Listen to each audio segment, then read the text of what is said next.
We know that trunk ports are members of every VLAN on the switch. That's how they get their job as trunk ports done.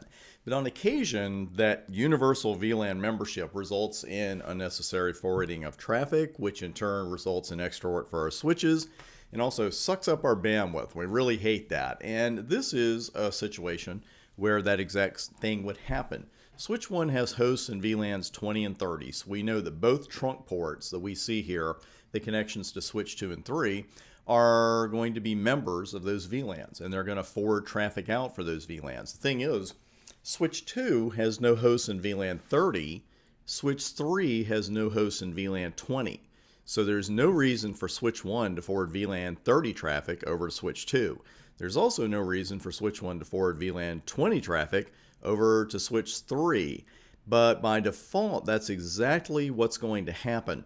But we can deny traffic the ability to cross that trunk. We can filter it before it goes across on a per VLAN basis with the command switchport trunk allowed VLAN, followed by enough options to allow you to come up with any combination of permitted or denied VLANs that you need. And let's go back to our list here. What we want to do is prevent traffic from VLAN 30 for going from switch 1 to switch 2. We want to prevent VLAN 20 traffic from going from switch 1 to switch 3. So we've double checked that, everything's good, and we're going to use a lab that we were looking at earlier with 1, 2, and 3, and notice that we did not have the port numbers on that diagram. How can I get those? Well, one way I can get them is by doing show interface trunk right here, and that's going to show you where you're trunking. And let's go to switch 1 instead. If I run show interface trunk, it's going to show me my two trunking interfaces, which are 2 and 3, but it's not really showing me who I'm trunking with. Now, of course, most likely in a lab environment, fast Ethernet 02 is going to lead to router 2, switch 2, and fast Ethernet 03 is going to lead to switch 3. But how can I absolutely verify that? It's a great command that we keep coming back to, show CDP neighbor. And I've got something called host 2 over there on fast Ethernet 0/1. I don't care about that, but I can see very quickly that switch 2, or a device called switch 2, is hooked up, physically connected to my local switches 0/2 interface, and that's enough for me. And then we see switch 3 is on 03, so we are good to go there. Now that we've verified that information, let's get to the configuration at large. First, on the port leading to switch 2, I want to allow all my VLAN traffic now and in the future except for VLAN 30. Allowed, and then VLAN is your only option. And here are the options I was telling you about. And like I said, you can use these in any combination you need to get your particular job done. You can put in the numbers to begin with, the VLAN IDs of the allowed VLAN when this port is in trunking mode. You can list those. Then you can go back and edit the list. You can do the add option to do that. If you want to allow all the VLAN traffic, which is allowed by default, you could use that. Except is what we're going to use.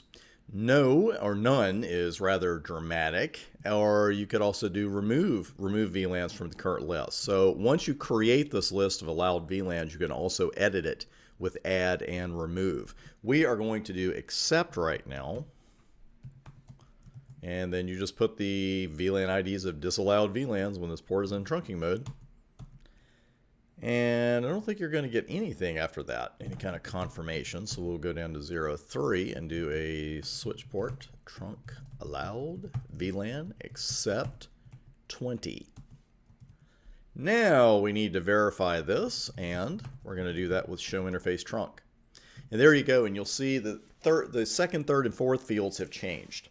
And the first field with mode, encapsulation status, native VLAN, fortunately for us, that all stayed the same. There was no reason for it to change. But notice the different VLANs allowed on ports 2 and 3 now. Be really careful with this in production networks and on the exam, because on port 2, the VLANs allowed are 1 through 29 and then 31 through 4094. So VLAN 30 is not allowed. And they're on port 3, 1 through 19, and 21 through 4094 are allowed. So very easy to see that VLAN 20 is the one that's disallowed. You can see VLANs allowed and active in management domain in the next field. Port 2, it's 1 in 20. Port 3, it's 1 in 30. Looks good to me. And VLANs in spanning tree forwarding state and not pruned, 1 in 20 and 1 in 30. That's also what we want to see.